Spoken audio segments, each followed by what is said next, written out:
अच्छा तुम लोग बताओ, घर में आग कैसे जलाते हो? माचिस से। लेकिन क्या कभी सोचे कि केमिकल से भी हम लोग आग लगा सकते हैं? तो यहाँ पर केमिकल से हम लोग क्या करने वाले हैं? आग लगाने वाले हैं। ठीक है, तो इसके लिए सबसे पहले हम लोग को चाहिए क्या? Potassium permanganate. क्या चाहिए? पोटेशियम परमैंगनेट चाहिए। और दूसरा चाहिए सिंपल सा ग्लिसरीन। क्या चाहिए? ग्लिसरीन।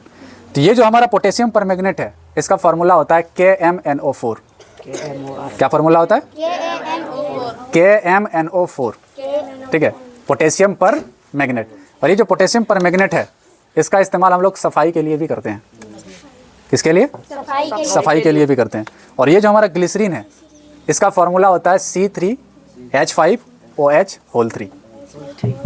ये पॉलीहाइड्रिक एल्कोहल होता है। क्या होता है? Polyhydric alcohol. और अगर डिटेल में जाना जाए तो ये जो तुम्हारा पोटेशियम परमैंगनेट है, ये स्ट्रॉन्ग ऑक्सीडाइजिंग एजेंट है।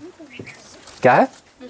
स्ट्रॉन्ग ऑक्सीडाइजिंग एजेंट, यानी बहुत तेज़ी से दूसरे चीज़ को ऑक्सीडाइज करने वाला, ऑक्सीकरण कराने वाला। 10th क्लास में पढ़े होगे ना, क्या कराने वाला? ऑक्सीकरण कराने वाला। और ये जो हमारा ग्लिसरीन है, ये एक ईंधन की तरह काम करता है। किसके तरह? ईंधन की तरह। ठीक है, तो चलो हम लोग शुरू करते हैं। तो इसके लिए हम लोग क्या करेंगे? ये पोटेशियम परमैंगनेट को इस प्लेट में रखेंगे।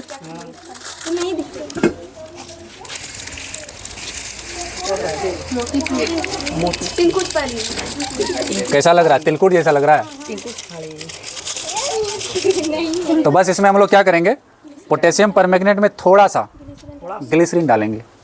क्या डालेंगे? थोड़ा सा ग्लिसरीन डालेंगे।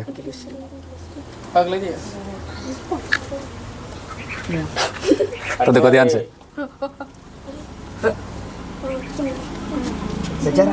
बैठा कहाँ हुआ?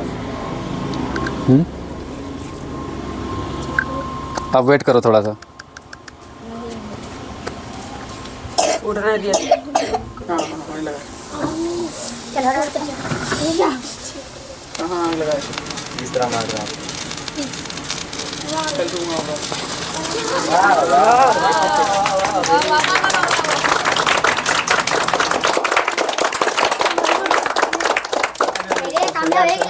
तो देखा, सिर्फ पोटेशियम परमैंगनेट और ग्लिसरीन की मदद से हम लोग आग लगा दिए। तो क्या ये तुम्हारा जादू है?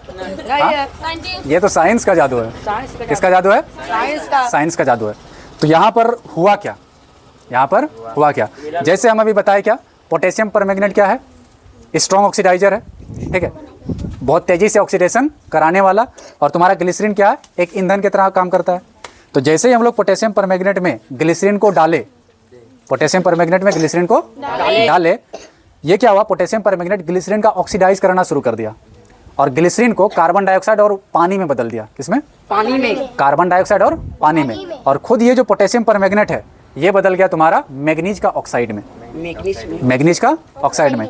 और एक तुम्हारा अलग से प्रोडक्ट बना है पोटेशियम कार्बोनेट। ठीक है, तो ये जो रिएक्शन है, इसमें क्या हो रहा है? ऑक्सीडेशन भी हो रहा है, रिडक्शन भी हो रहा है। तो वैसा रिएक्शन जिसमें ऑक्सीडेशन रिडक्शन दोनों होता है, उसको क्या बोलते हैं? Redox reaction. बताए थे, रेडॉक्स अभिक्रिया बोलते हैं ना।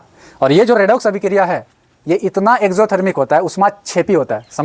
पढ़ाए थे ना, उष्माक्षेपी। बहुत ज़्यादा क्या निकलता है? उष्मा निकलता है। और इतना ज़्यादा उष्मा निकलता है कि ये जो तुम्हारा ग्लिसरीन है, इसका ज्वलन ताप तक पहुँच जाता है, ज्वलन ताप से भी ज़्यादा। और हम लोग जानते हैं ज्वलन ताप तक पहुँचने के बाद कोई भी वस्तु क्या करने लगता है? जलने लगता है। तो जैसे ज्वलन ताप तक पहुँचेगा, ये जलना शुरू कर देगा। ठीक है, और यहाँ पर देखो, इसका रंग भी पूरा दिलचस्प है। शुरू में क्या हुआ? धूसर जैसा सफ़ेद सफ़ेद धुआं निकला, फिर नारंगी पीला करके जला, फिर लास्ट में अगर गौर किए होगे तो थोड़ा बैंगनी टाइप का दिखा होगा कलर।